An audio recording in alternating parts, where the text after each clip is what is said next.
Hi, kamusta po kayo? Alam niyo po, hangad ho nating lahat na magkaroon ng isang magandang kinabukasan, magandang environment, at alam niyo ba, isa sa pinakaimportanteng bahagi niyan para yan ay matupad, ang ating pananalita. Kung ito po ay may tama ho at kontrolado natin ang ating mga dila sa biyaya ng Diyos, mas maganda ho ang ating kinabukasan. Marami po akong karanasan, pait sa buhay, dahil po sa masasakit na salita.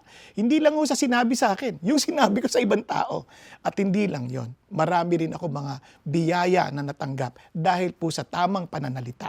At kaya po, dito po sa mensahe ngayon, yan pong ating aaralin mula sa Aklat ni Santiago. Kaya sama-sama ho natin panoorin para sa isang magandang environment at kinabukasan.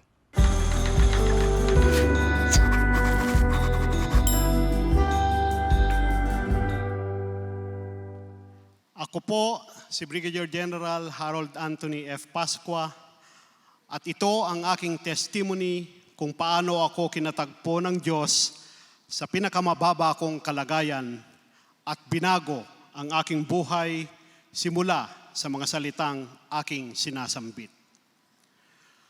Lumaki ako sa isang mapagmahal na pamilya, ngunit tulad ng maraming kabataan, madali akong naimpluwensyahan ng mga kaibigan. Kapag ako'y nakakaramdam ng panlalait o paghamon, ang likas kong tugon ay gumanti gamit ang masasakit na salita, pagmumura at pagsasabi ng hindi magagandang pananalita. Sa paglipas ng panahon, naging natural na ito sa akin. Ang pagsasalita ng marahas ay tila tanda ng lakas at dinala ko ang ganitong paraan ng pagsasalita hanggang sa aking pagtanda. Noong 1987, habang nag-aaral sa University of the Philippines, Los Baños, una kong narinig ang tungkol sa pag-ibig ni Jesucristo. Tinanggap ko siya bilang aking personal na Panginoon at tagapagligtas at sa loob ng ilang panahon, tunay na nagbago ang aking buhay. Ngunit nang pumasok ako sa Philippine Military Academy noong 1988, napabilang ako sa isang kapaligiran kung saan ang mararahas na salita ay hindi lamang tinatanggap. Ito ang kagawian. Ang pagmumura ay naging bahagi ng kultura, tanda ng katapangan at otoridad. Kahit na dumadalo ako sa mga Bible study at Sunday services, nahirapan pa rin ako. Ang aking pananampalataya at aking pananalita ay hindi laging magkatugma. Naniniwala ako na upang mamuno, igalang at mabuhay sa loob ng armed forces, kailangan kong magsalita tulad ng isang mandirigma, matigas, nakakatakot at walang preno. Umangat ang aking karera, ngunit sa aking kalooban, alam kong ako'y nagkukulang sa isang bagay na lubhang mahalaga sa Diyos, ang aking pananalita. Pagdating ng 2022, gumuho ang lahat. Bigla akong tinanggal sa aking posisyon at inilagay sa tinatawag na floating status. Walang katungkulan, walang opisina, at walang malinaw na direksyon para sa aking kinabukasan. Naramdaman ko na tapos na ang aking karera. Nasira na ang aking reputasyon. At maging ang mga taong pinagkatiwalaan ko ay tumalikod sa akin. Hindi lamang ako nabigo, ako'y nadurog. Sa gitna ng pagkadurog na yon, may pagpili akong kailangang gawin. At sa biyaya ng Panginoon, pinili kong lumapit sa Kanya sa halip na lumayo. Gumugol ako ng mahahabang oras sa pagbabasa ng Biblia, pananalangin at paghahanap sa Panginoon. Sa panahong yon, patuloy na lumalabas sa aking telepono ang mga CCF services. Bawat mensahe ay tila direktang nangungusap sa akin mula sa Diyos. Isang linggo, inanyayahan ko ang aking asawa na samahan ako sa isang CCF service online. Pumayag siya at sinabi niyang nakikita rin niya ang parehong mga mensahe.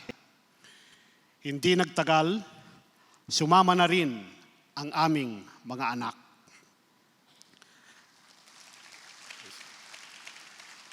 Ang nagsimula bilang isang tahimik na sandali ng pagsamba ay naging isang mahalagang yugto ng pagbabago para sa aming pamilya. Nagsimula kaming magsimba ng magkakasama, lumago ng magkakasama, at naghilom ng magkakasama. Habang kumikilos ang Diyos sa aking puso, binago rin niya ang aking mga salita. Hindi na ako umasa lamang sa sariling pagpipigil. Isinuko ko ang aking pananalita sa Panginoon. Bago ang mahihirap na pag-uusap o mga talumpati, natutunan kong manalangin. Panginoon, ikaw ang magsalita sa pamamagitan ko. Unti-unting nawala ang galit. Ang mararahas na salita ay napalitan ng pasensya, pang-uunawa at biyaya. May mga pagkakataon pang inakay ako ng Diyos na humingi ng kapatawaran sa mga taong nakasakit sa akin, kahit hindi ko lubos na nauunawaan kung bakit. Sa aking pagsunod, sumunod din ang paghilom. Napansin ng aking mga kasamahan sa trabaho ang pagbabago. Narinig nila ito sa aking mga salita. Nakita nila ito sa aking pamumuno. At sa biyaya ng Diyos, ang ilan sa kanila, pati ang kanilang mga pamilya, ay nakakilala kay Jesucristo. Praise God. Ngayon, ang Psalm chapter 19 verse 14 ang aking pang-araw-araw na panalangin. Let the words of my mouth and the meditation of my heart be acceptable in your sight, O Lord. At pinaalahanan ako ng Proverbs 18:21 na ang mga salita ay may dalang buhay o kamatayan. I stand before you today as a sinner, redeemed by grace, once broken, now restored, once harsh in speech, now learning to speak with Christ's love. And I give all the glory, honor, and praise to Jesus Christ, the Lord of Lords and the King of Kings. To God be all the glory. Amen. Praise God. Praise God. Ngayon tayo po'y magpatuloy sa ating pong series on real faith. Kasi po, ito po'y napakahalagang aralin dahil ito'y nagtuturo sa atin paano mabuhay na may katalinuhan ayon po sa aklat ni Santiago. Now, bago ko ituloy, gusto ko lamang po munang kwentuhan kayo. Noong 1938 po, itong si Orson Welles ay nag-perform po ng isang radio dramatization ng War of the Worlds. Kumbaga, sinasabi po niya na nakarating dito ang mga Martians. Ito po ay fiction, hindi po ito totoo. Pero as he was dramatizing it, talagang naniwala po yung mga tao. Hindi po nila alam na hindi yun totoo. Kaya thousands panic, as in families, as in flee homes to escape. As in talagang takot na takot sila. Yung mga churches po, punong-puno ng mga tao. Yung mga police stations were overwhelmed. As in, naapektuhan sila nung sinasabi sa radyo. Wala itong sandata ha. Wala itong pagsabog ng anumang bagay. Ito ay simpleng mga salita na sinasabi lang sa mikropono. Ganon ho ang kapangyarihan ng pananalita. Kumbaga yung mga words ho natin. Now imagine we Christians being the salt and light of the world. Kung tayo po ay maka-impluwensya ng tama dahil lang sa ating mga pananalita, imaginein po ninyo anong klaseng bayan ang meron tayo. Alam niyo kung bakit ko nasasabi ito? Kasi po, itong bansang ito talagang punong-puno ng negatism, yung negatibong mga pananalita. Di ba? Bata pa lang tayo, pag tayo po ay binibiro-biro, tatanungin pa sinong kamukha mo, di ba? Tatay o nanay? Mga ganun, narinig niyo po yan, ano? Pag sinabi, si tatay, kaya ka pala pangit Ganyan. Diba? Agad-agad yun, nakadikit yung kapangitan, yung negatibong mga katangian. Kaya naman, yung epekto sa atin, parang lahat tayo trying hard na parang pagpaganda na magpaganda, na parang hindi tayo confident sa ating mga itsura. Di ba? Naintindihan ko rin kasi yan, din naman ang tawag sa akin. Baluga, nog-nog, pangit.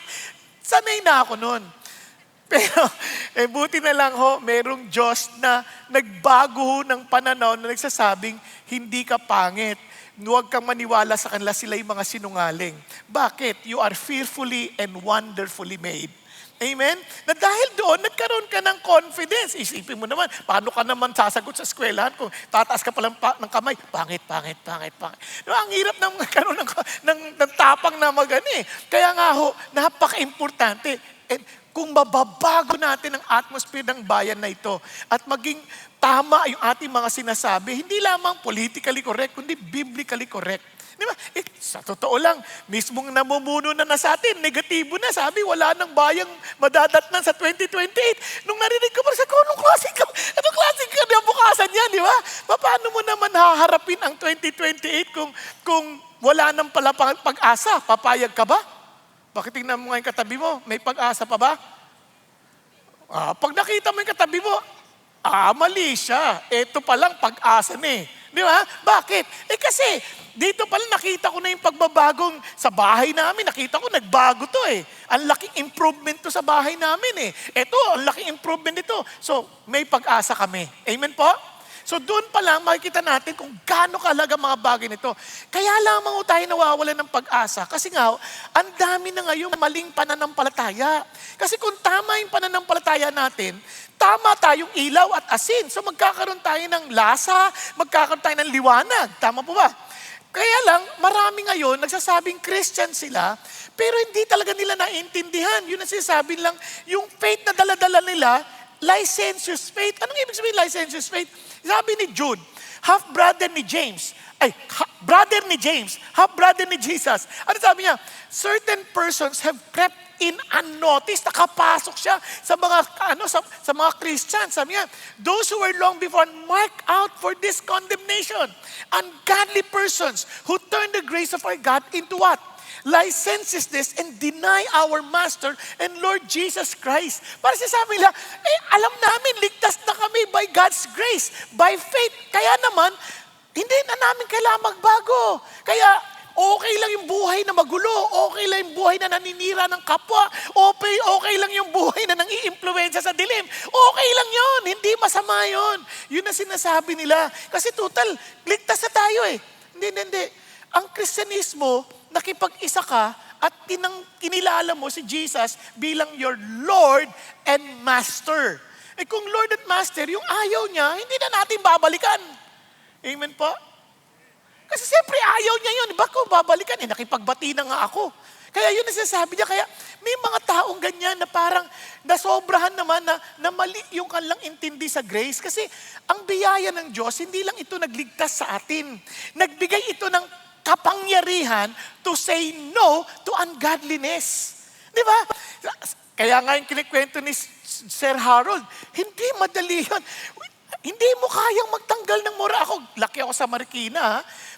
Simula, gitna, hanggang sa dulo ng sentences, laging may kasamang mura. Damay yung nanay ng kausap ko. Alam niyo yun, di ba? Alam niyo yun. Laging damay yan. Imposible, hindi. At tanggap yan. Sa totoo lang, pag nagmumura ka, may dating ka. Ganun ang aming isip. Yan ang aming isip, parang, wow, iba tapang nito. Iba ang kapal ng, yon. Diba? Parang, kasi nga nagmumura yun hindi ko maalam na mali. Sa totoo lang, Huwag nyo na lang ipagkwento ha, sakristan pa ako nun.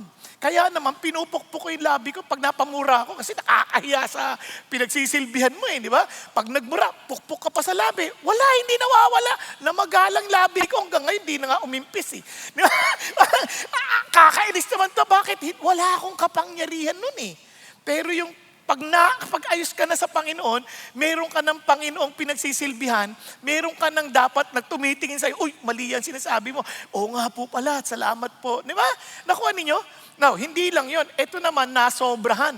Yung iba naman, yung mga bawal yan, bawal to, bawal yan. Kasi lagi iniisip nila, uy, Christian na ako, bawal yan, bawal. Puro bawal naman. Parang kung pag hindi mo ginawa yan, di ka sa Panginoon. Naalala ko tuloy na nasa Visayas ako noon, may nagtanong, hindi ko alam, babae kasi, hindi ko alam, may pastora sa panahon nila. Sa pananiwala, may pastora, nagtanong, sabi niya, Pastor, can I ask you a question? Sure. Sabi niya, is it okay for a pastor to wear bathing suit? Yun ang tanong sa akin. Sabi ko, swimming bathing suit. Sabi ko, depende. What do you mean? Pag lalaki, parang di maganda tingnan Kasi pastor may nasa isip ko lalaki, pastor. Hindi. Ikaw naman, pastora, tulad ko. Sabi ko, siyempre naman, ano ba yung dahilan kung bakit na-invento yung bathing suit na yan? Kayo, alam nyo ba? Di ba? Para safety. Para makalangoy ka ng maluwag at talagang safe ka. Pero kung yung bathing suit mo ay parang masabit lang sa dahon, matatanggal na, hindi na safe yun. Hindi ganong klaseng bathing suit. Biro mo natanggal yun, di mo alam kung ano tatakip pa, paano ka palalangoy yan, di ba? Yung iba naman, ang ginagawa, lumalangoy, nakasaya. Pero yun mo, nakasaya. Sabi ko, delikado yan. Sabi ko, hindi mabuti yan kasi lumulutang yan Di ba? Kung lumutang yan, malangoy, tapos may sumisisid, di akala pa higanting jellyfish ka, di namatay pa yun. Di ba? Kaya minsan, yung legalism ba na parang, ito dapat ganyan. Walang ganon kasi ang kaligtasan natin has nothing to do with our efforts. Kaya nga sabi ng Bible, nevertheless, knowing that a man is not justified.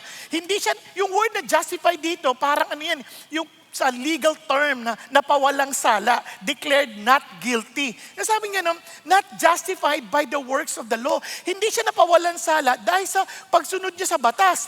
Kunit sa pamamagitan ng pananampalataya kay Kristo Jesus. Kahit kami, sabi niya nga, kami, Hudyo na kami. We have the law. Even we have believed. Kami mismo, naniwala rin kami kay Jesus Christ para kami ay mapawalang sala by faith. Kay Kristo, hindi sa gawa sa pagsunod sa batas. Since by the works of the law, pakinggan nyo, dahil sa pagsunod sa batas, no flesh, walang tao na mapapawalan sala. Kaya sinasabi niya na dito, hindi yung mga bawal, kundi talaga bang yung pananampalataya mo, naintindihan mo, biyaya ng Diyos na ligtas ako. Kaya out of that gratitude, in love ka kay Lord, to follow what He wants. Naintindihan po natin? Kaya naman, tinuloy pa. Iba naman, yung pananampalataya, lalong patay. Yun ang idea nung last week, di ba? Sabi nga, even so faith, it has no work, is dead, being by itself, as in patay. Ngayon, wala kang aasahan pag patay yung pananampalataya. Parang ganito. Tayo po, by nature, as tao, pag nag-mature tayo, lalakad tayo with our 2 feet. Tama ba? Tama? Nakakita ba kayo ng mga kaedad ko na ang lakad pag ganyan? Di ba? Hindi, di ba? Hindi maayos. Now, nung pinanganak tayo, halimbawa, baby, patay. Can you expect that na maglalakad ng with 2 feet? Obviously, hindi. Patay niya Tama? Pero kung buhay yan, maaring sa una, gagapang muna yan. Dito muna lalakad yan, gagapang yan. Tapos mamayang konti, 4 na ang gagamitin. Tapos hanggang sa 2 na, pero patumba-tumba pa. Tapos biglang, makakalakad na ng diretso. Kahit na matanda na, nadadapa pa din. Ang punto lang, progression, naaayos. Hanggang sa, dumating siya sa kadapat niyang kalagyan. Ganon din ang Christian life. Hindi naman, wala namang pinanganak siguro dito na pagkalabas pa lang sa tiyan ng nanay, naglalakad na ng diretso, no? Meron mang ganyan? Wala, di ba? Kaya ganun din sa Christian life. Kaya minsan, alam mo na Christian ka kasi mula sa paggapang tatayo at tatayo ka isang araw eh. Kasi buhay yung faith. Yun ang nature ng faith. And ang ganda nito, yung faith hindi natin inimbento.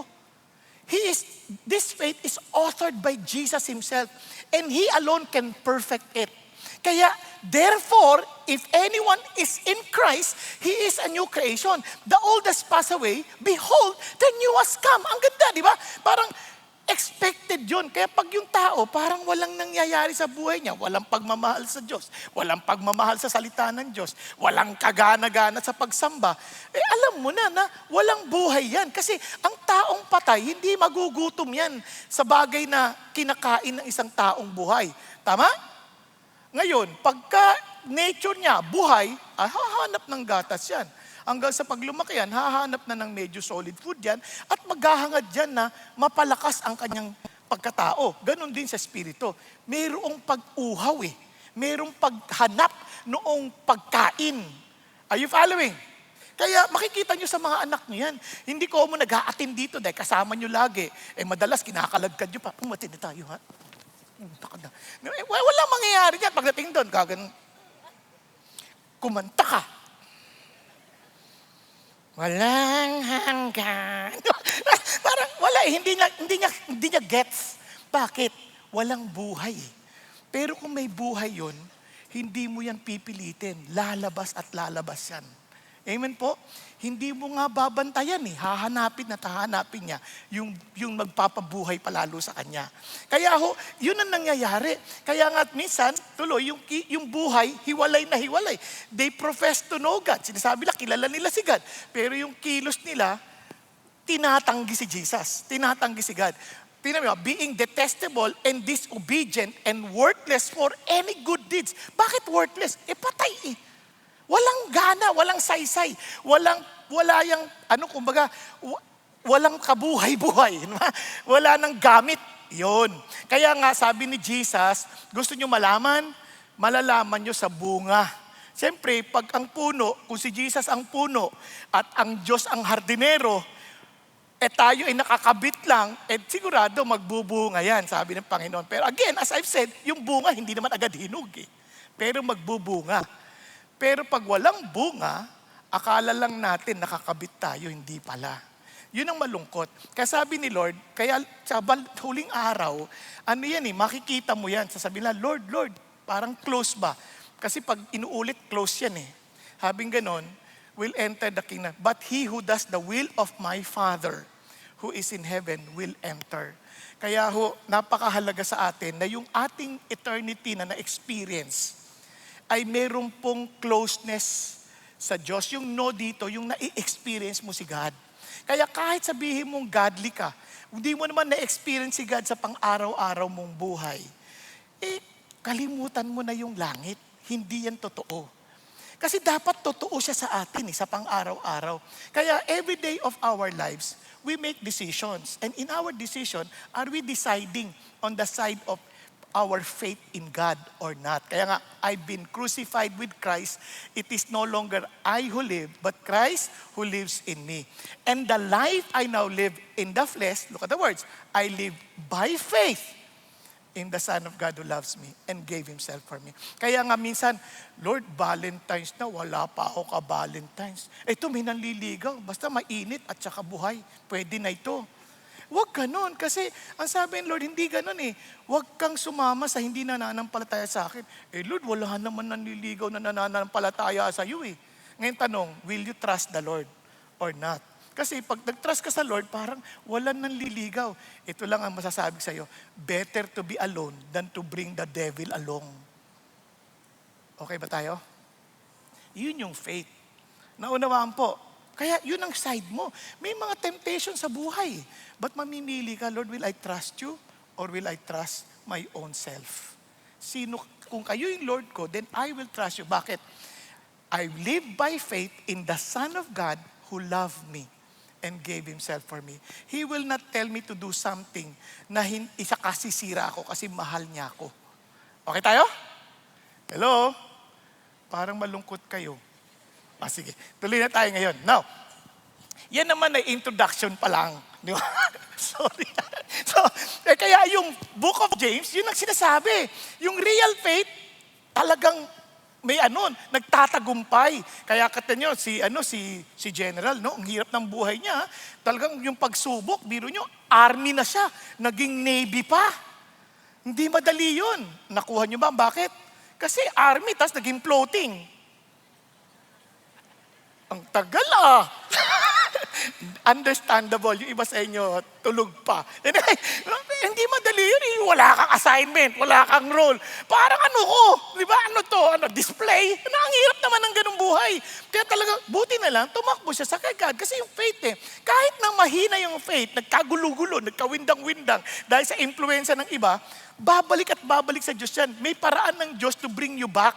Kaya nga, yung pagiging transformation ng army to navy, ginawa ng Diyos yun para tumakbo siya kay God. Kasi kung walang totoong faith yan, hindi tatakbo kay God pabalik yan. Di ba? Ang ganda pa nito, sumunod sa salita ng Diyos. At pagkatapos, tayo rin, mag-grow tayo sa pagmamahal. At first, meron tayong mga kinikilingan. Pero as we grow in our faith, wala nang favoritism, wala nang prejudice, hindi na tayo tumitingin sa panlabas, di ba? Kasi nag-grow na tayo tapos nakikita natin yung bunga, yung may side na tumusunod tayo dahil sa pananampalataya. No, hindi kailangan maging perfect tayo morally dahil kung mapapansin nyo, kahit si Rahab, hindi naman siya perfect Biro mo, sumunod siya sa Diyos, pero prostitute siya, Canaanite siya, woman siya, liar siya, traitor siya. Anong qualification niya para maligtas? Yun lang, nag-take siya ng side sa Diyos. Kinalimutan niya na yung pagiging kananaita niya. Kinalimutan niya na yung kanyang Diyos-Diyosan. Sumunod siya sa Diyos. At that time, mali pa yung paraan niya ng pagsunod. Nagsinungaling para itago lang yung mga spies. Ganun pa man, yun na yung kanyang expression at that time. Later on, pag malago na siya, alam niya na mali pa lang magsinungaling. Di ba? Natututunan din. Kaya ganun yun. So, eto na ngayon, nakokontrol yung dila. Kaya nga, ito, importante tingnan nyo yung faith lumalago. Yung faith nagtatransform towards Christ-likeness. Kasi sabi ni Jesus, until Christ is formed in you. Sabi nga ni Paul. And sabi niya, a faith that produces works. Meron siyang pagpapahayag ng faith. Kaya sabi ni Paul, I believe, therefore I speak. Yung mga ganyan. And a faith that tames the tongue. Ano ibig sabihin nun? So, yan ang ating tatalakayin. Faith, the real faith tames the tongue. Ibig sabihin, napapaamo natin yung dila. Yung totoong pananampalataya, napapaamo niya yung dila natin. Kasi yung dila na yan, napakamakapangyarihan yan. Tingnan ninyo, basahin natin para maintindihan natin. Para mangyari yan, we need to first take personal responsibility. Again, we need to recognize the power of this tongue to build or destroy. And to acknowledge the problem of the heart. Every speech problem is a heart problem. Okay tayo? Para maliwanag sa atin. No, let's continue. So, real faith tames the tongue by taking personal responsibility. Sabi niya, let not many of you become teachers, my brethren, knowing that as such will incur a stricter judgment. Now, intindihin natin mabuti itong passage na ito. Nagsimula agad si James sa mga teachers. Bakit? Kasi at that time, they were being persecuted. Itong mga teachers na to, they can influence greatly to this persecuted Christian. Pwede sabihin nila kagad, na awayin natin, magtulong-tulong tayo, labanan natin sila. Bakit? Teachers can influence their behavior, can shape their mindset. Grabe ang teacher. Ngayon, yung teacher na yan, huwag natin limitahan lamang sa mga teacher katulad namin. Although yan ang pinaka-specific context yan. Kasi, katulad nito, sino sa inyo, mga dalaga, gusto rin nyo makapag-asawa? Huwag kayo maya. Malay nyo, pagtaas nyo, nagustuhan kayo nung nakakita sa inyo. Taas ang kamay, huwag kayo maya. Nahiya pa kayo taas kayo. Paano kayo maliligawan kung di kayo magtataas ang kamay?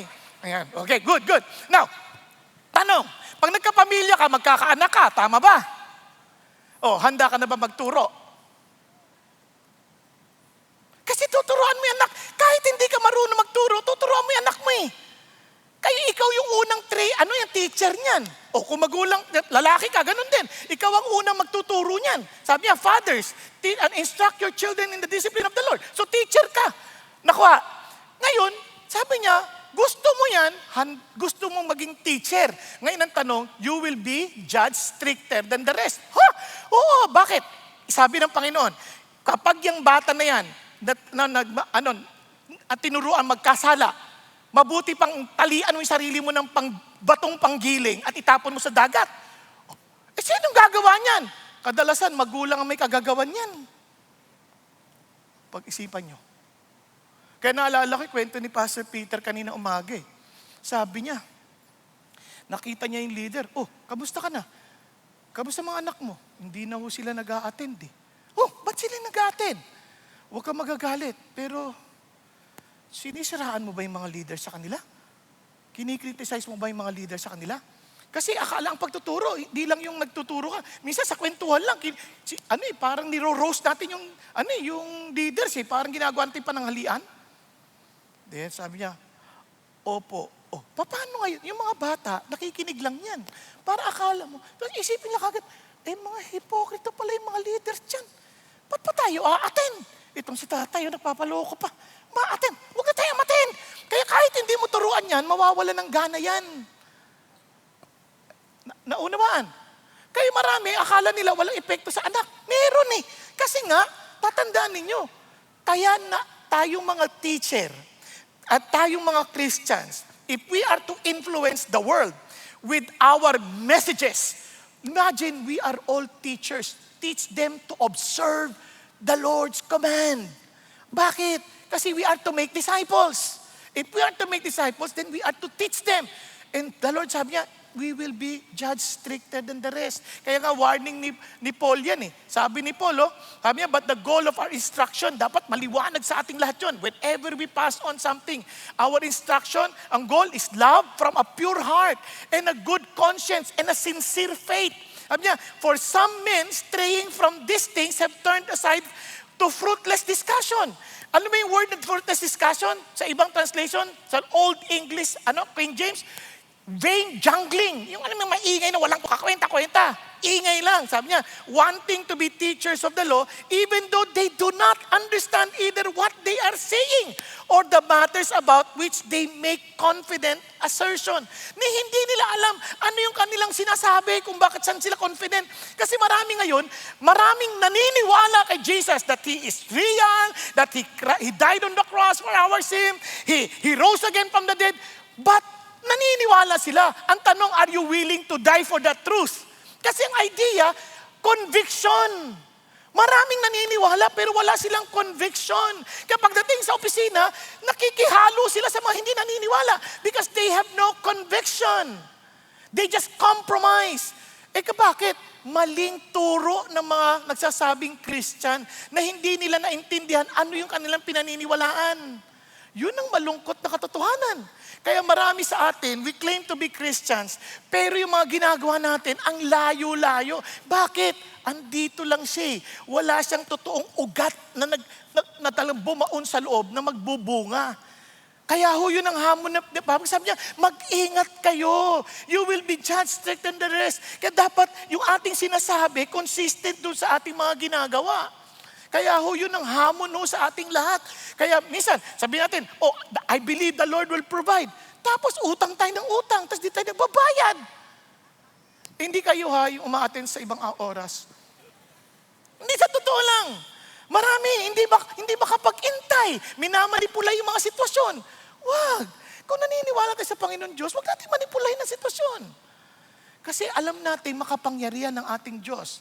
Minsan, pag may narinig tayong kritisismo, ano sabi mo? Di mo ako kilala. Hindi ka kailangan makilala. Kung kilala mo si Jesus, hindi mo gagawin yan. Bakit?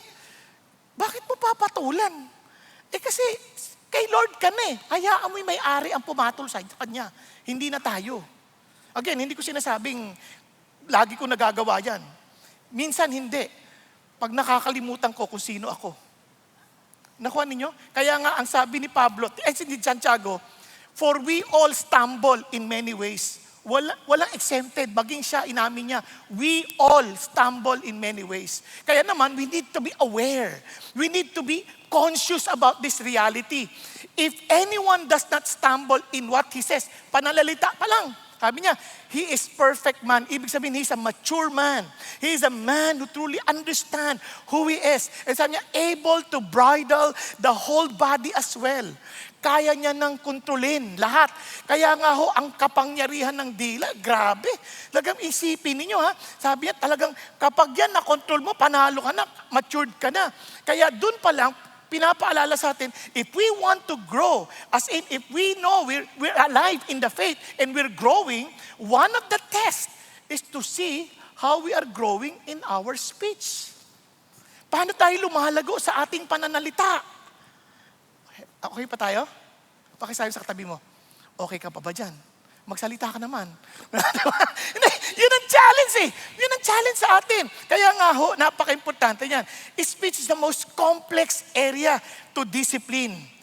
Kaya lang, kapag ito na disiplina, wow, panalo tayo. Maraming kapahamakan sa buhay dahil sa mga mali nating nasabi.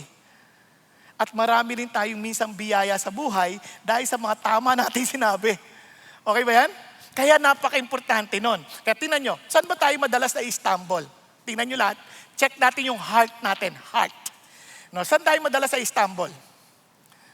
Pag heart-filled speech. Di ba? Pag nasaktan tayo, speaking out of pain or hurt.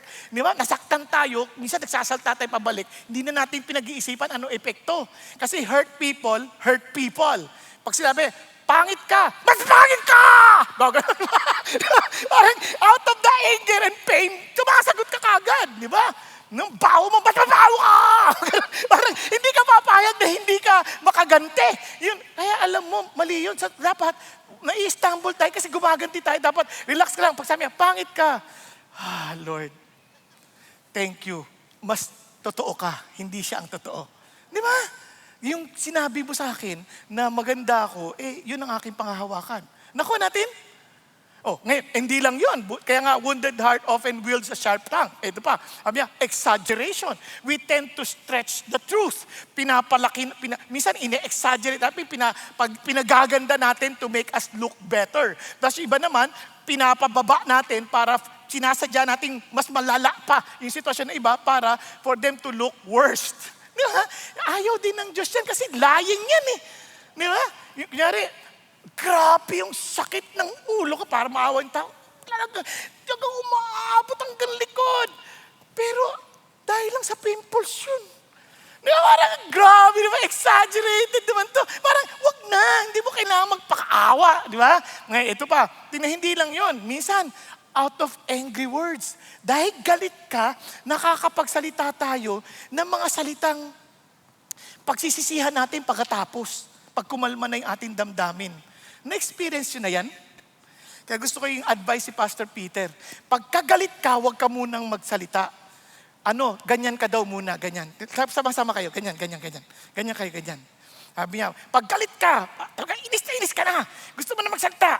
Ganyan ka muna, tapos bilang, ilagay mo dito. Di ba? Pigilan. Huwag yung asawa mo, ang ganyanin mo. Sarili mo. Kasi ikaw yung galit eh. Hindi yung galit ka, ginano mo yung asawa mo. Di ba? Ganyan muna. Bakit? Kasi, hayaan mo muna, magkumalma muna yung damdamin mo bago ka magsalta para wag nagsalta ka, may sense na. Di ba? Alam nyo, hindi nyo mapipigilan ng ibang tao sa kanilang pagsasalita. Tinanong nga ako ng anak ko kanina, kahapon ata yun, Papa, paano naman mapantiling nagtatawanan kay lagi ni Mama? Sabi ko, hindi ko naman pinapansin lahat na sinasabi niya eh. Kapag yung sinasabi niya medyo masakit at minsan hindi naman niya alam na masakit yun, dahil nakasanayan ng kwentuhan, hindi ko na masyadong dinidibdib kasi alam ko namang hindi yun ang kanyang ibig sabihin. Sa tagal na namin mag-asawa, alam ko yung totoo niyang damdamin na sobrang mahal na mahal niya ako, kaya tinuturoan niya ako sa lahat ng bagay. Kaya parang minsan, pag dinibdib ko, nagmumukha akong walang alam sa buhay. Pero, ang alam ko lang, mahal niya ako. That's it. She wants me to be perfect. O, di ba? Okay ba yun? O, hindi ko na didibdibin yun.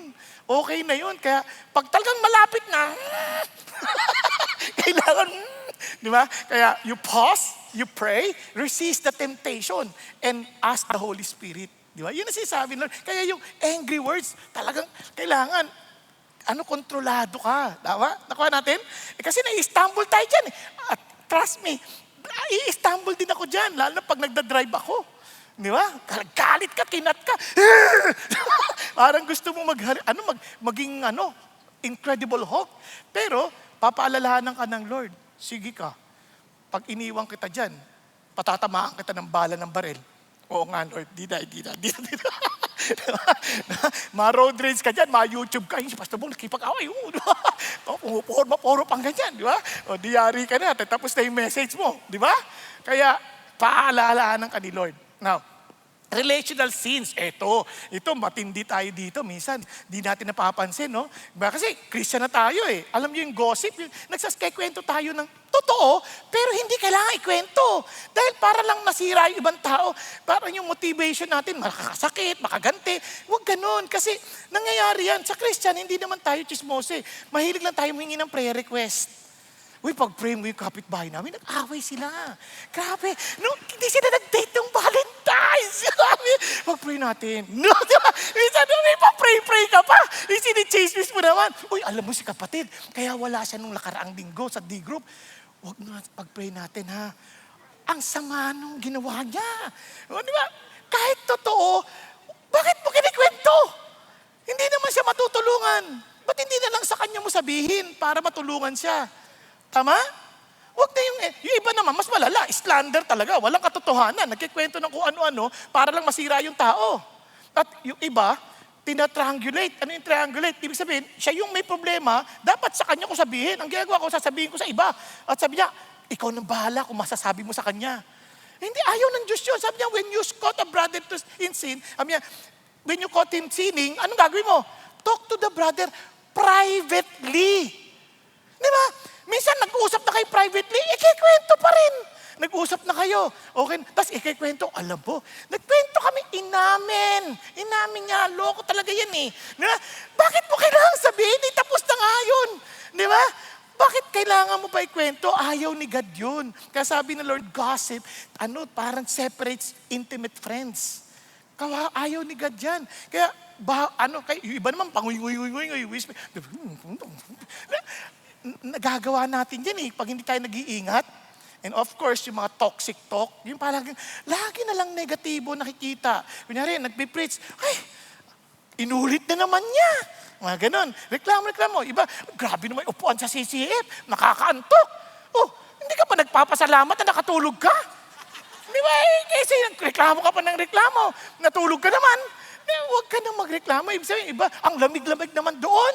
Di ba? Nagdala na nga ako ng kumot. Kung nagdala ka ng kumot, ang init naman. Puro reklamo. Huwag. Yung Espiritu laging critical. Lagi nakikita yung mali. Mali yung grammar. Mali yung text. Mali yung ano. Ba't hindi mo kunin yung message? Hindi ko ini-excuse yung sarili ko mga pagkakamali, ha? Bihira naman. Nooks! Pero what I'm saying is, walang perfect. Nagkakamali. Pero ang tanong, were we able to hear the message? Kaya nga yung words natin minsan, hindi tayo nag-iingat. Para yung mama sa grocery, may sabi ganun, kuya, meron ba kayong kalahati ng repolyo? Kalahati ng repolyo? Sandali lang ho. Lakad. Hindi niya alam, sumunod. Sabi niya, pare, meron ba namang baliw na ali doon naghahanap ng kalahati ng repolyo? Di ba? Sinasabi niya. Tapos, hindi niya alam sumunod. Nako. Sabi niya, sinisay niya sa niya, nasa likod. Pagtingin niya, ay, nako, buti na lang nandito yung ali, nakukuha ng isa pang kalahati. Nako, pero, minsan hindi tayo nag-iingat eh. Makakasira na sa ating pagkatao dahil nga sa mga maling salita. Again, nahuhulog tayo sa ganyan. Kaya we better check our heart. Naunawaan po? Kasi tandaan ninyo, what fills the heart eventually leaks through the mouth. Diba? Kaya lagi natin pinakakain, talking with negative people, talking with complaining people, minsan kakapasok, na ilalabas din yan sa labi. Kaya ingat tayo. At tandaan natin, if we are to assume responsibility, I tell you that every careless words that people speak, yung mga hindi lang maingat na sinabi, they shall give an accounting for it in the day of judgment. one day we will all face the Lord. Lord, comment lang naman yun. Wala naman yun. Anak, hindi issue yun. Careless word eh. Lord, hindi ko naman dinidibdib yun eh. Huwag kang mag-alala. Didibdiban na kita ngayon. Kasi bakit? Careless word eh. For by your words, you will be what? Justified. And by your words, you will be condemned. Kaya ang prayer natin, every day, if we want our tongue talagang to be submitted to God so that we would avoid stumbling and we would grow immature, sabi natin, Lord, guard my ways that I may not sin with my tongue. Every day, Lord, tulungan mo kami that we will not sin. And I will guard my mouth. Ako rin, personally, I will take this personal responsibility to guard my mouth as with a muscle while the wicked are in my presence. And Lord, set a guard, O Lord, over my mouth. Keep watch over the door of my lips. Di ba? At kung meron tayong pagpapraktisan, itong sabi ng Lord, let no unwholesome word proceed. Ano yung unwholesome? Walang bulok. Yung kabulukang lalabas sa iyong mga labi. Sabi, but only such a word as is good for edification. Yung talagang timing na para ma-build up yung tao. Di ba? According to the need of the moment so that it will give grace to those who hear. Yung bang mabibigyan po ng, yung pangangailangan niya at that moment para po siya'y umangat, maitaguyod. Naalala ko tuloy si Thomas Alva Edison, umuwi, dala-dala yung liham ng teacher, binigay sa nanay. Sabi, binasa ng nanay, ito nakasulat ha, your son is too stupid to learn. Sobrang bobo ng anak mo, hindi yan matututo. Ngayon, sabi niya, Mami, anong sabi? Siyempre, what did my teacher say? So sabi nung mami niya, you are a genius. And school cannot teach you, so I will teach you. Kaya, siya na lang nagturo. Hindi niya binasa yung totoong Sinabi niya na sobrang talino mo, hindi nila kayang turuan, kaya ako na magtuturo sa'yo. Kaya ito, naging ganap na inventor na itong si Thomas Alva Edison. Alam nyo, nung nakita niya yung totoong liham, napaluha siya. Kung yun ang binasa ng nanay niya, wala na siyang kinabukasan. But because of the mom, nung araw na namatay si Thomas Alva Edison, nagpatay ang buong Amerika ng ilaw. And I believe, even his teacher, nagpatay din ng ilaw in honor of Thomas Alva Edison. Kung hindi man yung teacher, yung mga kamag-anak, yung mga anak, kung sakaling yung teacher ay patay ng nauna kaysa sa ilaw. Nakuha ninyo? Bakit? Kasi yung nagbe-build up yung character. Kaya ang tanong sa atin, paano tayo nagsasalta pag pagod tayo? Pag nakikriticize tayo? Pag tayo nasa bahay o nasa church, minsan sa church, ang babait eh. Anak, upo ka na. Upo ka na. Pag kanina, hindi ka umuupo ha? Ang tigas ang ulo mo, ha? Anong gusto mo? Minsan, wala eh. Wag ganun. Paano tayo magsalta? Walang nai-impress. So ang pangalawang bagay is recognize the power to build or destroy. Kasi ang talaga sobrang powerful ng dila. Would you believe? Yung dila na yan, pag nagpunta ka sa doktor, tine-check nila yung dila. Bakit? Anong kinalaman yan? Ako hindi ko naintindihan. Yung pala, nakikita nila yung kalalagayan ng kalooban mo sa dila pa lang. Pati yung posture daw naapektuhan ng dila. Ayon sa pag-aaral sa medical science, sabi niya, pati posture mo naapektuhan ng dila. Ganun kapangyarihan sa liit niyan. Di ba naapektuhan ng buong pagkatao mo? Oo. And ito pa, kaya sabi ng Bible, sabi niya, now if we put bits into the horse's mouth so that they will obey us, we'll direct the entire body as well. Can you imagine a horse which is so strong and powerful, a bit small and unimpressive, na bridle, lalagay lang dito, tapos susunod na? Ang hirap pa. Ang tigasata ng ulo ng kabayo. Pag hindi train yung kabayo, sakyan mo, di talon ng talon yan, hindi mo mapipigilan yan. Pero with that, yung beat na yan, wow, pag tatakbo yan, tug. Pag inatak mo yan, ang lupit. Sabi niya, yun lang. Napapahinto mo yung kabayo. Tapos pag pinakanan mo, wala siyang choice. Di ba? Pero, gagano na lang. Bakit? Kayang-kaya siyang kontrolin. Pero magkokontrol, may hinete. It's either ikaw ang hinete o ang Diyos ang hinete. Nakuha natin? No, hindi lang yun. Isipin niyo pa ito.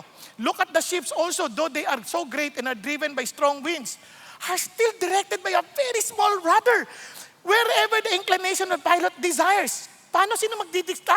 Yung piloto. Ganun kapangyarihan yung... Isipin mo ha, kung halimbawa lang yung barko, yung aircraft carrier ng Amerika, yung USS Eisenhower, ang bigat niya, 91,000 tons. 1,100 feet in length. Talagang nagbubuhat yan ng nuclear-powered, as in 280,000 horsepower engine. A complement of 6,100 men and women and carries nearly 100 aircraft. Ang laki, it's like a city on the sea. Ang nagpapatakbo ng direksyon yan? 1% of the 10% of the whole ship. Pero yung 0.01, yung laki ng radar na yun na nagdidireksyon. Ang liit lang, ganun kapakangyarihan ng ating mga dila. It can bring us to our maaring desired destiny or yung ating ayaw na kahihinatnan dahil lang sa dila. Grabe, nakakatakot ang dilang ito. At hindi lang yun. Sa liit niyan, sobrang magyabang. Grabe, yet it boasts of great things. Sobrang magyabang. Parang sobrang magsalita ng masasakit na parang minamaliit ang ibang tao para maiangat lang ang kanyang sarili. Kaya sabi ni James, para din niyang apoy na isang maliit na apoy na susunugin ang buong forest. Ganon ka-apekto. Ang apoy, hindi naman masama yan eh. Kung kontrolado yan, it brings passion, fire. Pero kapag yan ay uncontrollable, sisira yan ng marami. Bahay, pamilya, ang daming sisirain yan. At yan ang gamit ng dila. Ang tanong, ganun bang ating ginagawa? Ilan na kaya ang buhay ang nasira dahil sa mali nating pinagsasabi? Can you imagine, mga taong siniraan natin, hindi na lang dila ngayon, pati fingers na eh. Nasa post, sinabi natin isang bagay na hindi tayo sigurado. Yung mga sinasalta natin ng mga rumors na hindi naman talaga nangyayari. And yet we spread it. Sinira natin yung buhay ng tao. Nakuha ninyo? Kawawa. Kaya galit ang Diyos. Ang totoo niyan, even that can bring us to hell. Napansin niyo ba yun? Ganun katindi, yes. Because death and life are in the power of the tongue. And those who love it will eat its fruit. Kung mahal mo yung dila mo, dalawa lang ang pasilbing bunga. Kamatayan o buhay. Ilang mga marriages nag-collapse overnight. Hindi naman overnight lang yan eh. Overtime. Dahil lang sa daily speeches natin. Tama ba? Ilan ng mga churches nagkahati-hati. Hindi issue ng theology. Issue lang ng mga kwentuhan na gawa-gawa ang kaisipan. Na sinasabi, ganyan si pastor, masama ugali niyan, ganito. Nawala man lang pagsisiyasat, ni hindi man lang pinakikinggan ang mga parte-parte. Naalala ko nung nabalitaan ng kuya ko, yung nangyari sa akin sa dating ministry. At sabi ko sa kanya, ano ba talaga nangyari? Kuya, kung magsasalita ako sa iyo, wala yung side nila, magiging unfair ako sa iyo. Kasi lugi sila, hindi sila makakapagsalita. Kung nagsasalta naman sila sa'yo na hindi mo narinig yung side ko, lugi din naman ako. Kaya wag mo nang alamin.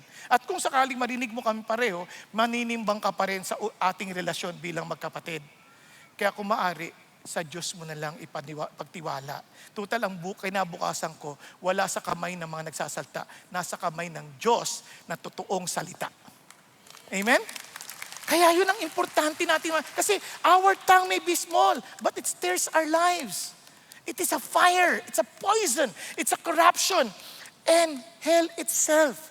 Kaya nga, gustong-gusto ko yung sinabi ni Pastor Peter, which I learned a lot from CCF. Sabi niya, we never think negatively, talk negatively against anyone. Kapag kami lang, pati pa nga anak namin, sabi niya. Kaya sabi ko, hindi ako ganun. Mahilig ako magkwento sa ibang tao ng buhay ng iba. Pero dahil sa natutunan ko yun, talagang inapaalala ko sarili ko, gusto mo bang ganyan ang gawin sa'yo? Siyempre, ayaw ko. And I praise God. Kaya I thank the Lord for CCF, for our pastor, that he exemplifies how to control the tongue. Naunawaan? Importante ho yan. Isapin nyo, kung tayong lahat ganyan, naku, ma-influensya ng mga Pilipino. Magkikwento, alam mo ba si Pangulong Marcos, ganito siya. Nandun ka ba sa Malacanang? Wala. Saan mo narinig yan? Kwento lang ng wag na nating gawin yan. Sa halip na siraan natin yung leader natin, tulungan na lang natin para maayos yung bansa natin. Okay tayo? Kasi kampi ako, kahit kampi ka dyan, basta ang isipin mo, ano yung makatutulong, hindi makasisira.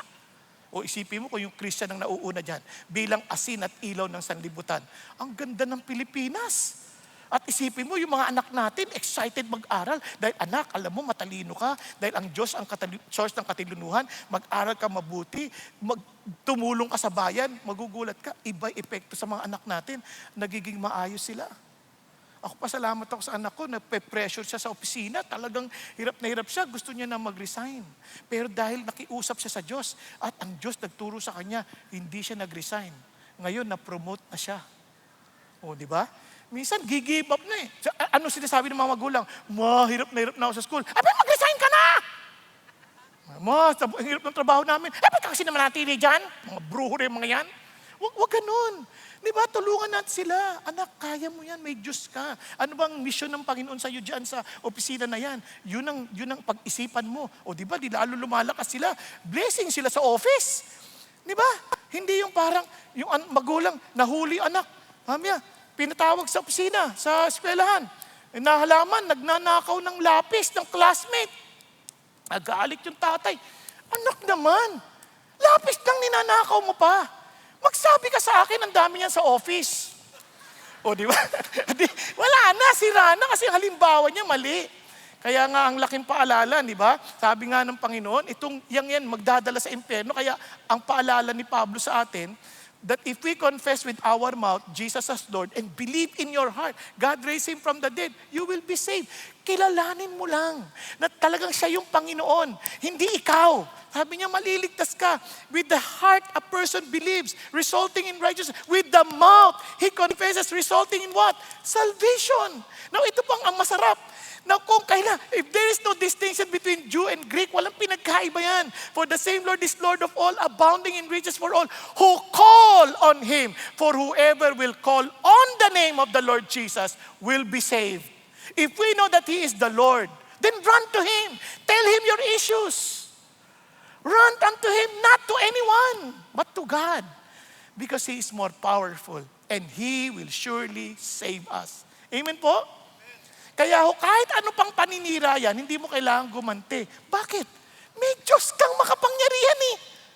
Kaya alam niyo ho, sa awa ng Diyos, buti kahit hindi ako ganun katibay pa noon, na kahit anong paninirang sinasabi, hindi ko na po pinapatulan. Sinasabi ko lang, Lord, kayo na po. Kasi kung ako pa yan, mapapagod na ako. Naalala ko, dati nung una kong makita yung sarili ko sa YouTube, sa television pa nga actually, chinecheck ko ngayon yung comment. Sa 100 maganda, isa lang ang pangit. Yun ang naaalala ko at minsan ini-imagine ko pa kung sino yun. Siguro ito yung mamang yun. Hindi ako makatulog. Ngayon sabi ng Lord, anak, bakit ka ganyan? Bakit mo binabasa yung comment? Ba't ka ba nag-preach? Sumusunod ako sa'yo. O, kung sinusunod mo ako, bakit ka concerned sa sasabihin ng tao? Maging concern ka sa sasabihin ko sa'yo. Kahit purihin ka ng lahat ng tao, kung hindi ka okay sa akin, useless yung papuri nila. Ay ko, nga no. Lord, thank you. Hindi na ako nagbabasa ng comment. Inisip ko, ang mahalaga yung comment ng Diyos. O di na panatag ang puso ko. Kahit may isang sabi, Pastor, alam mo ba, may tumitira sa'yo? Okay lang yan. Tirahin niya na ako ng tirahin. Total, ang tagapagtanggol ko si Lord. Siya nang bahala. Alam niya, mas kilala niya ako. Alam niya kung anong tama. Kahit na itago ko sa inyo kalokohan ko, hindi makakatago kay God. Amen? Kaya, relax ka lang. Pakisabi sa katabi mo, relax ka lang. Kaya bakit? Kasi if you call upon Him, He alone can save. Amen po? Now, finally, yes, hallelujah. We need to acknowledge the problem of the heart. What does it mean? Tingnan nyo ha. Sabi niya, for every species of beasts and birds, of reptiles and creatures of the sea, is tamed, has been tamed by the human race. Ganyan kagaling ang tao. Kaya niyang paamuhin ang whale. Meron nyo, si orca, napapaamo nila. Minsan nagwawala, pero napaamo. Di ba? Yung mga isda katulad ng dolphin, napakausap nila. Napapaamo nila ang leon. Napapaamo nila ang ano-anong mga hayop. Pero sabi niya, ganun pa man, gusto ko maintindihan ninyo, sa kabila ng galing ng tao, isang bagay hindi nyo kaya. Sabi nga ganun, no one, as in no one, including me, sabi ni James, no one can tame the tongue. Walang makakapagpaamo sa dila. Sabi niya, it is a restless evil and full of deadly poison. Grabe ang kanyang description. Punong-puno ng lason. Kasi minsan kahit anong ganda na sinasabi mo, yung motibo, kunyari lang si Absalom, sinisiraan niya yung tatay niya sa kanyang pananalita para makuha niya yung puso ng mga tao. Ang mga nandaya sa asawa, nanligaw na may asawa na, ginamit ang kanyang mga pananalita, mga mabubulaklak na salita. Sinasabing, ang ganda ng mata mo, bulag naman. Diba? Hindi ko sinasabing bulag, hindi maganda. Ang sinasabi ko, bulag naman yung mama na nagsasabing maganda yung mata. Anong ibig sabihin? May asawa ka na, ba't ka titingin sa iba? Kaya, minsan, hindi natin iniingatan na yung sinasabi natin, sinisira natin ang ating mga sarili. Kaya yun ang sinasabi ng Panginoon Diyos. Restless evil yan. We cannot stop that. We always want to be on the top. But in reality, we cannot control our tongue. Kaya sabi na, so anong solusyon? Tingnan nyo, we may think that we are religious. We may think that we belong to God. I-test mo nga. Will it bless our Lord and Father? Doon, nagwa-worship ako kay God. And yet, we curse men who have been made in the likeness of God. Tingnan nyo yung kasinungalingan ng tao. Nagkala natin, okay God, praise the Lord. Mamaya konti, pagtingin sa katabi, di naman to, patas-tas ng kamay, ang baho-baho naman. May putok. Di ba? Created in the likeness of God, ba't minumura? O kaya paglabas pa lang, kung akala mo, sino to? Yung damit niya, grabe. Bakit mo inaalipusta? Minsan sabay lumalabas, nagpuri ka sa Panginoon, pero nang-insulto ka ng kapwa. Hindi pwedeng ganoon. Isa pa, dinam niya, from the same mouth comes both blessing and cursing. Paano nangyari yun? My brethren, these things ought not to be this way, di ba? Hindi dapat ganyan. Pero doon maintindihan, Lord, oo nga, nagpapaka-religious ako, pero minumura ko iba. Tapos hindi lang yun. Kanya, does a fountain send out from the same opening both fresh and bitter water? Pwede ba yun na yung sariwang tubig at saka mapait na tubig sabay na lalabas sa parehong source? Hindi po pwede yun. Nasabi niya, can a fig tree, my brethren, produce olives? And can a vine produce figs? Nor can salt water produce fresh water. Anong sinasabi niya? Pag-isipan niyo mabuti. Ito ka. Nagpupuri ka sa Panginoon. Nagtuturo ka ng Bible study. Mamaya konti, chinichismis mo yung kapitbahay mo. Chinichismis mo yung kasama mo sa D-group. Paano yun? Hindi magko-connect. You need to be honest. Sabi niya, there is something wrong with your heart. It's either yung heart na yan, hindi totoo sa Diyos, o yung heart na yan, talagang dispalinghado. May karamdaman. Bipolar. Tama? Kaya sabi ng Lord, every speech, let me remind you, let me just repeat this. Every speech problem is a heart problem. Kaya, aminin natin, Lord, may problema ako. Kasi hindi dapat Kaya tingnan nyo. Kaya sabi ng Lord, tingnan nyo, you brood of vipers, how can you being evil, speak what is good? Sabi niya, for the mouth speaks out of that which fills the heart. Kapag masama yan, masama lalabas. Kaya inulit niya ulit, good man out of the good treasure of his heart brings what? Forth what is good. And the evil man out of the evil treasure brings forth what is evil. For his mouth speaks from that which fills his heart. Kung ano yung laman ng puso, yan ang lalabas. Kaya if our faith is real, we are filled with Jesus, then it will sound like Jesus. Tama ba? Okay tayo? Now, kaya tingnan nyo, paano tayo magsalita? Sabi ng Lord, our words matters. Dapat yung salita natin can heal or it may harm. Either, anong totoong kalagayan ng puso natin, yun ang magiging resulta. Can build or break. Can reveal the condition of the heart. Kasi out of the abundance of the heart, the mouth speaks. Now, kung nag-building ang heart natin buo, obviously, we will build, our words will build. Words that give life. Words that encourage growth. Words that speak truth in love. Paano yan sa totoong buhay? Sample lang natin. Sample lang to hindi to exhaustive list. Halimbawa lang, yung bang sabihin mo lang kailan nyo huling in-appreciate yung asawa, sabihin mo sa asawa mo, alam mo, napakahalaga mo. Kailan nyo huling sinabi yan? Di ba? Parang hindi yung, alam mo, hindi ako mabubuhay nang wala ka. Kasi nasa iyo lahat ang pera eh. Huwag ganun. Parang ano na yun eh, panunumpa na yun eh. Ito hindi. Mahalaga ka, you matter to me. Kailan yun? Salamat sa'yo, malaking tulong ka sa akin. Kahit kasama lang sa opisina, alam mo, salamat sa'yo, ang laking tulong mo sa akin. When did we last appreciate somebody else? Diba? Thank you. Sabi niya, buti nandito ka. Parang, I'm glad you're here. Hindi ka nag-iisa. You're not alone. Ang sarap ng yung mga encouraging words na gano'n. And ako, I thank the Lord. Hindi ako ganitong tao. Mapagpula ako, mahilig ako mag-criticize, but I praise God. God taught me to appreciate people. Ang hirap, akala ko noon hindi ko kayang gawin. Noon, magsabi lang ng I love you, nangingindi. Hindi totoo yan. Parang ganun. Parang kalokohan yan. Love you ka dyan. Hindi. Pero ngayon po natutuwa ako, kahit mga anak ko, pag nagte-text kami, talagang we express our endearment to each other. Yung asawa ko, yan talaga, bago matulog, sasabihin ko, sweetheart, I love you. Di ba? Hindi kami sanay sa mga ganyan. Hindi ako lumaki sa ganyan. Never ko narinig ang tatay ko, I love you. Ang lagi ko narinig, ang labo mo. Kaya nga, Bobong ang pangalan ko eh. Sabi ng tatay ko, ikaw bobong ka talaga, bobong sa akin ka. Sa lahat ng sa akin, gawang bobo. Ako, kala ko joke eh. Pero ang totoo na eh. Kaya ganon, hindi ako nag-aaral. Wala akong gana mag-aaral. Bahala kayo dyan. Kaya gusto ko magkaperan lang. Kaya binibenta ko lahat ng ari-arian niya. Di ba? Kaya lang, nung naging Christian na ako, sabi ng Lord, anak, hindi ka bobo. Because the wisdom comes from God, not from anything else. Kaya, tinanggal ko na yung bong na lang. Bong! Diba? Para ang lakas ng dating. Bong! Ito na ang mensahe ng hari.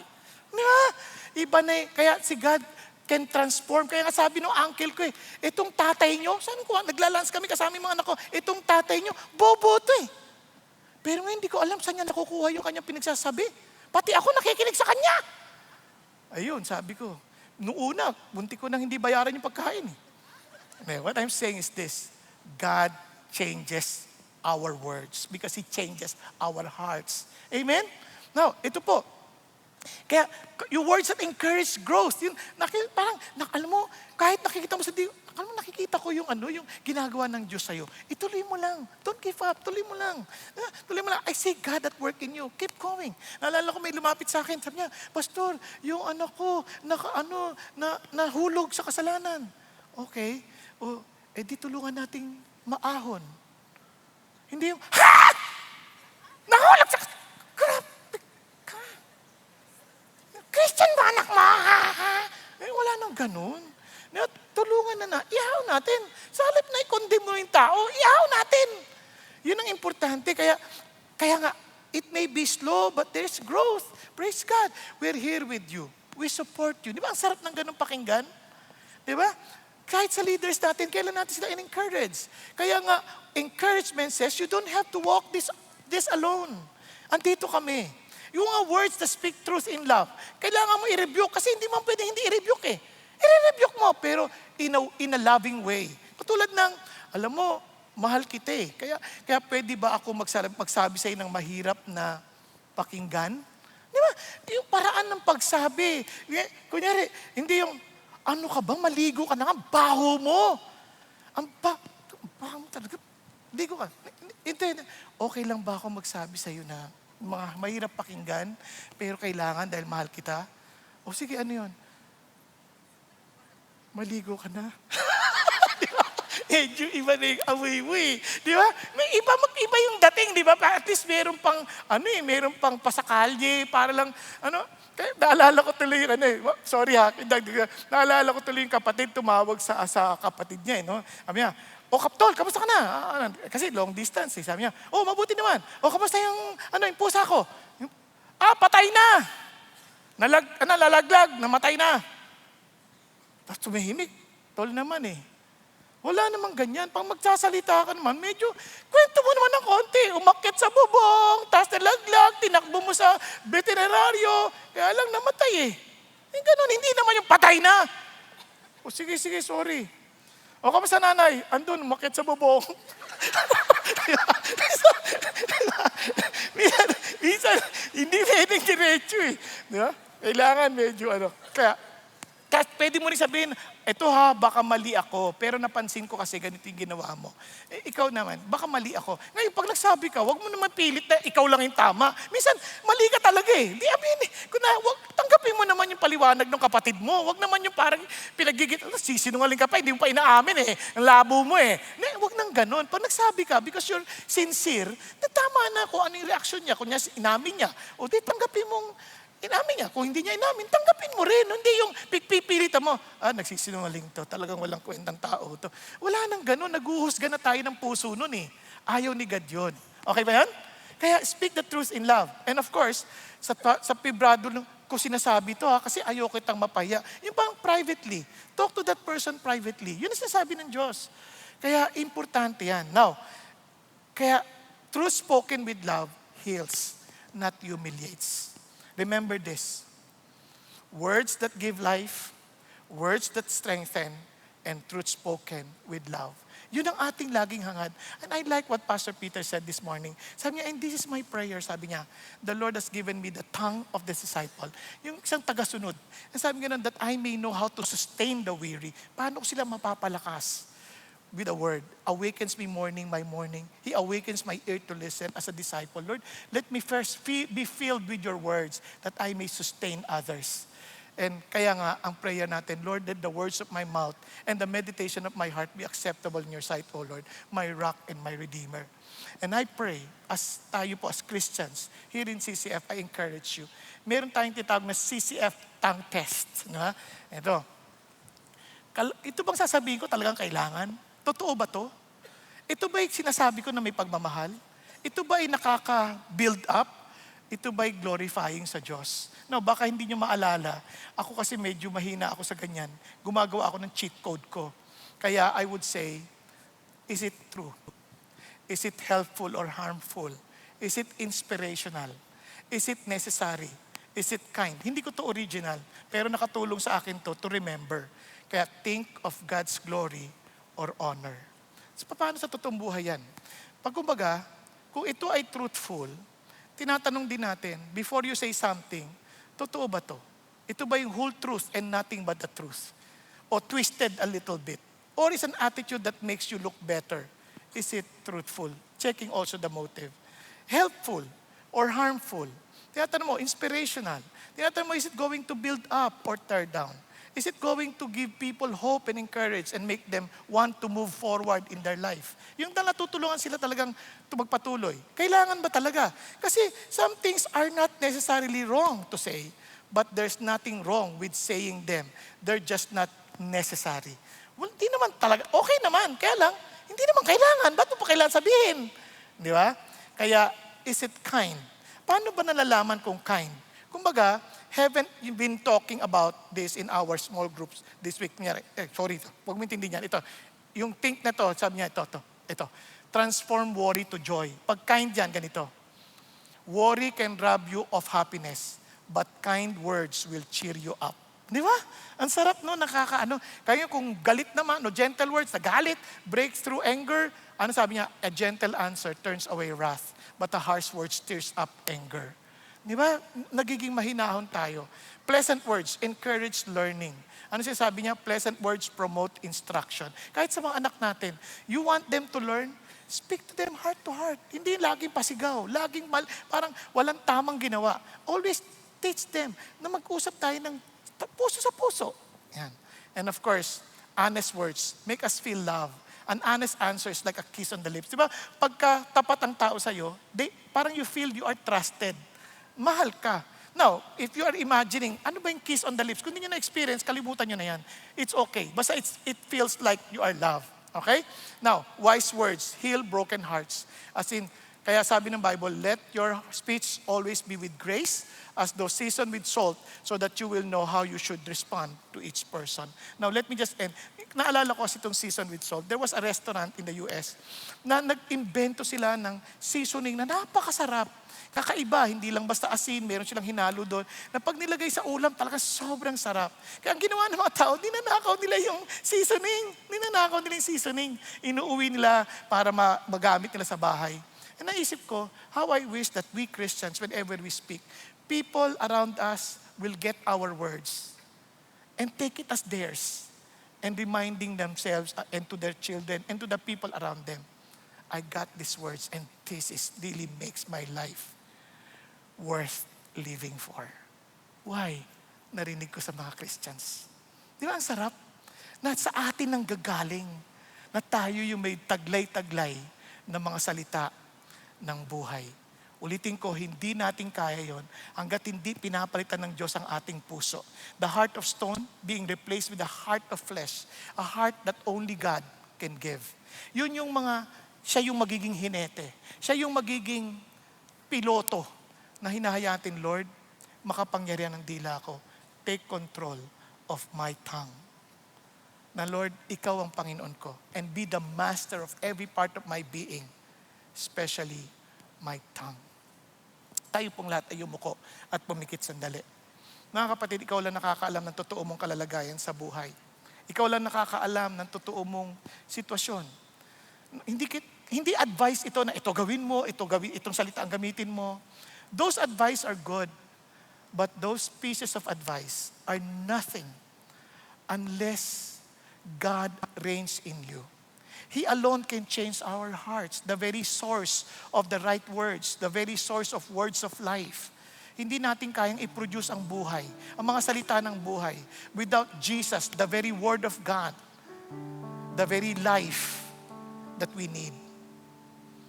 Hindi natin may papasa ang buhay sa ating mga anak kung wala rin buhay sa ating mga puso. So I pray, you know your condition. You don't need to pretend. You just need to be honest and say, Lord, change my heart and make it ever true. Lord, make my heart be totally yours, that I will speak the very word of life from the very heart of Jesus.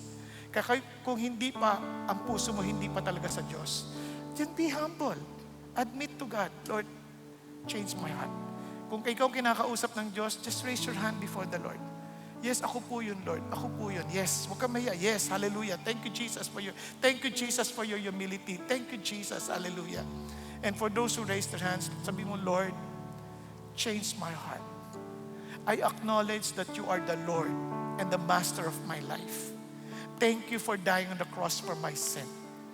Thank you that you rose again from the dead.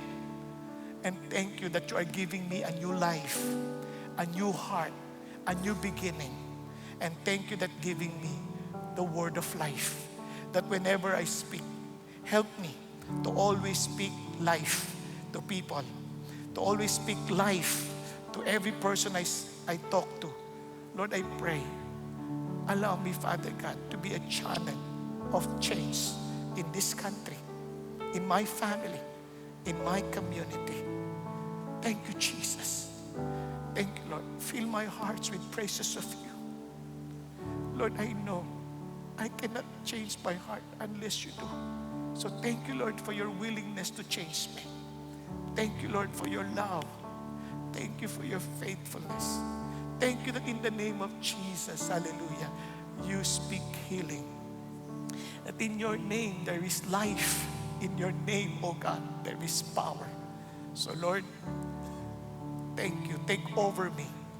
So I pray, Father God, not only for the family represented here, but even for those who are watching online.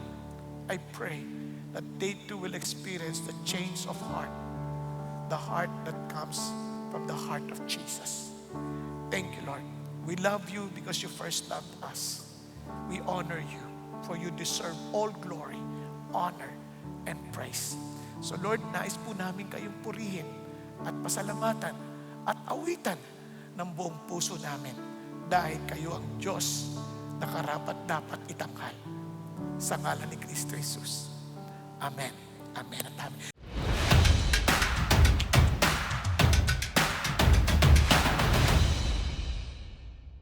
Magandang araw, CCF family. Welcome to Sunday Fast Track, where you ask real-life questions and we give you biblical truths. Ako po si Albert Sarmiento mula sa Elevate Youth Ministry at kasama po natin ang ating pastor na si Pastor Bong Saking upang sagutin ang ating mga katanungan. Magandang araw po, Pastor Bong. Magandang araw din sa iyo, Albert. Basta po kayo? Mabuti naman sa biyaya ng Panginoon. Okay po, para po sa ating unang katanungan, bilang Kristiyano, paano ba dapat tumugon kapag may nagsasalita ng masakit o nakakasakit sa atin? Ayan, dapat natin maintindihan na hindi natin mapipigilan yung mga tao sa pagsasalita laban sa atin. Pero mapipigilan natin yung tugon natin sa kanilang mga sinasabi. Paano? Balik ka sa Panginoon Diyos. Isipin mo yung katotohanan na binibigay ng Panginoon. Pag iniinsulto ka, isipin mo ano yung totoo na sinasabi ng Panginoon. Di ba? Kaya huwag kang mag-focus to sa sasabihin nila. Importante, ano yung sasabihin ng Diyos? Wow. For our second question po, ano ang maaari nating ipanalangin upang maging mas maingat at responsable sa ating pananalita? Ayan. Alam mo sa Biblia, ang dami-dami ganyang prayer, no? Katulad ni David, sabi niya, set a guard over my mouth, di ba? Minsan nga sabi niya, let the words and the meditation of my heart and the words of my mouth be acceptable before you. So yung mga ganung panalangin, let us really ask God to guard our hearts and minds, and ganun, lalo-lalo na yung ating mga pananalita. So, sabi natin sa Diyos, kung ano yung honest din na gusto natin sabihin, Lord, ano po ako madali po akong magsinungaling. So, tulungan niyo po ako rito. Paltan niyo ng katotohanan. Tapos, Lord, tsaka, siyempre, as you pray, you fill also your hearts with the truth. Kaya nga, out of the abundance of the heart, the mouth speaks, di ba? So, punuin mo siya ng salita ng Diyos. Nang sa gayon, yung lalabas, talagang mga salita ng Panginoon. For our last question po, Pastor Bong, paano natin hahayaan ang banal na espiritu na aktibong gumabay sa ating mga salita, lalo sa mga sandaling emosyonal at mahirap ang sitwasyon? Ayan, siyempre, tulad ng sinabi mo, kung gusto mo nang talagang madalas na lagi kang filled with the Spirit, then always be conscious of walking, and as in, conscious in walking by the Spirit. Importante yun eh. Kaya nga, you always pray. Now, if you are emotionally high, importante, learn to pray, di ba? Pause. Diba? Then, resist the temptation of the initial na reaction do sa sitwasyon. Then, ask the Holy Spirit. Diba? Then, yield. As in, yield to the Holy Spirit sa kanyang direksyon sa atin. So, maganda yung paalalang ganun. You always learn to pray. Maraming salamat po, Pastor Bong, sa pagsagot ng aming mga katanungan. And that's it for our CCF Sunday Fast Track. God bless.